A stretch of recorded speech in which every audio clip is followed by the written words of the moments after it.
Dando continuidade aqui ao nosso estudo, né, ao nosso resumo, no último parágrafo nós falamos aí sobre o Hottentot desencarnado, né, em se comunicando com o sábio terrestre, ainda jungido ao inventório físico, não lhe poderá oferecer notícias outras. Bem, paramos aqui. É da lei que nossas maiores alegrias sejam recolhidas ao contato daqueles que, em nos compreendendo, permutam conosco valores mentais de qualidades idênticas aos nossos, assim como as árvores oferecem maior coeficiente de produção se colocada entre companheiros da mesma espécie com as quais troca os seus princípios germinativos, né?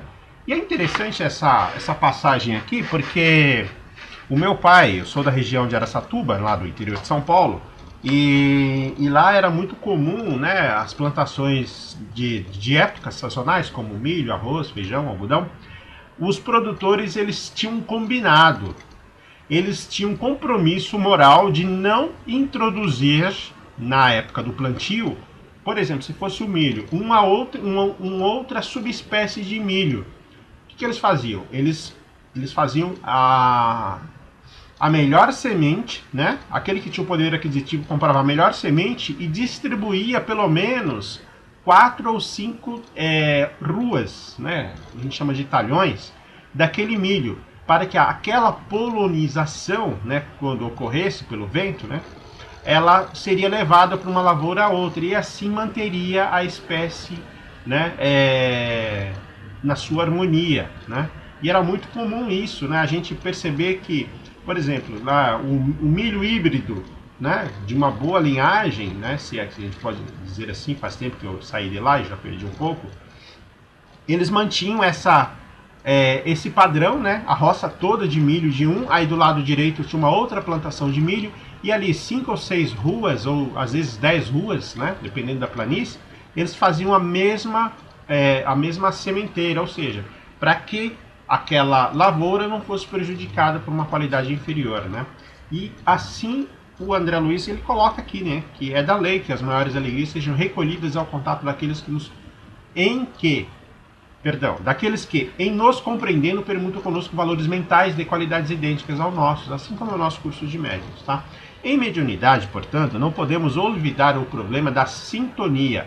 Atraímos os espíritos que se afinam conosco, tanto quanto somos por eles atraídos, se é verdade que cada um de nós somente pode dar conforme o que tem, e é indiscutível que cada um recebe de acordo com aquilo que dá, achando-se a mente na base de todas as manifestações mediúnicas, quaisquer que sejam os característicos em que se expressem, e é imprescindível enriquecer o pensamento, incorporando-lhe os tesouros morais e culturais, os únicos que nos possibilitam fixar a luz que jorra para nós das esferas mais altas, através dos gênios da sabedoria e do amor que supervisionam nossas experiências.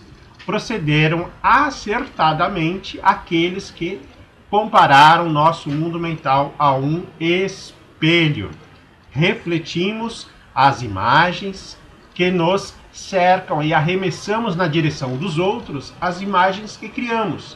E como não podemos fugir ao imperativo da atração, somente retrataremos a claridade e a beleza sem instalarmos a beleza e a claridade no espelho de nossa vida íntima, né? Ou seja, os reflexos mentais, segundo a sua natureza, favorecem com a estagnação ou nos impulsionam a jornada para frente, porque cada criatura humana vive no céu ou no inferno que edificou para si mesma, nas reentrâncias do coração e na consciência independente do corpo físico.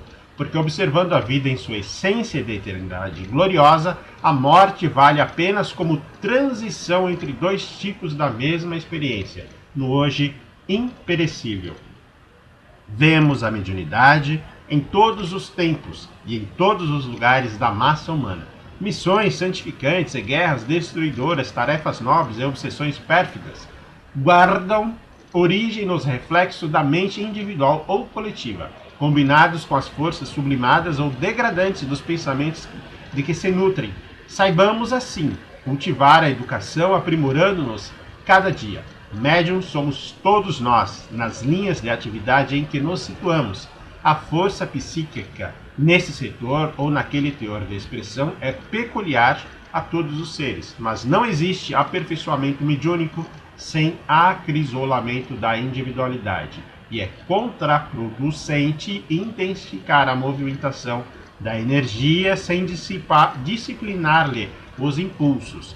E aqui eu faço um parênteses para lembrar, né, que esta frase que está em negrito, vou até aumentar aqui o padrão, aqui, o zoom, né, é perigoso possuir sem saber usar. Já imaginou você tem a possibilidade de ter um carro, né, uma Ferrari, aí, por alguma razão o universo lhe presenteou pelo seu mérito uma Ferrari, só que você não sabe usar, você não sabe dirigir, você não tem habilitação, né, e não conhece sobre o carro, tá? Então é mais ou menos isso.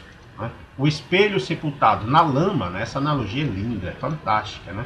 O espelho sepultado na lama não reflete o esplendor do sol. O lago agitado não retrata a imagem da estrela que jaz no infinito. Elevemos nosso padrão de conhecimento pelo estudo bem conduzido e apuremos a qualidade de nossa emoção pelo exercício constante das virtudes superiores. Se nos propomos recolher a mensagem das grandes almas, mediunidade não basta só por si. É imprescindível saber que tipo de onda mental assimilamos para conhecer da qualidade de nosso trabalho e ajuizar de nossa direção. Albério prosseguiu ainda em seus valiosos comentários e mais tarde passou a responder às complicadas perguntas que lhe eram desfechadas por diversos aprendizes. Por minha vez, recolhera largo material de meditação e, em razão disso, em companhia de Hilário, despedi-me dos instrutores com alguns monossílabos de agradecimento, ouvindo de Aulos a promessa de reencontro para o dia seguinte. Tá? E aqui a gente faz essa pausa, né? Porque o próximo capítulo falaremos sobre o psicoscópio e trago aí para vocês, né? Convido vocês aí a fazer esse estudo. Não basta apenas mergulhar os olhos, né? Debrucem a alma, façam suas reflexões, tá? Para que vocês possam entender, né, o que é a mediunidade em si. Não é tão somente o fenômeno, mas o conjunto, né, as ondas mentais, as nossas assimilações fluídicas, o nosso mundo que nos gravita, né, o nosso mundo gravitacional ali, né? Toda a alma humana, ela é capaz de refletir o sol ou a sombra interior. Legal? Vou ficando por aqui, um forte abraço e nos vemos no próximo vídeo.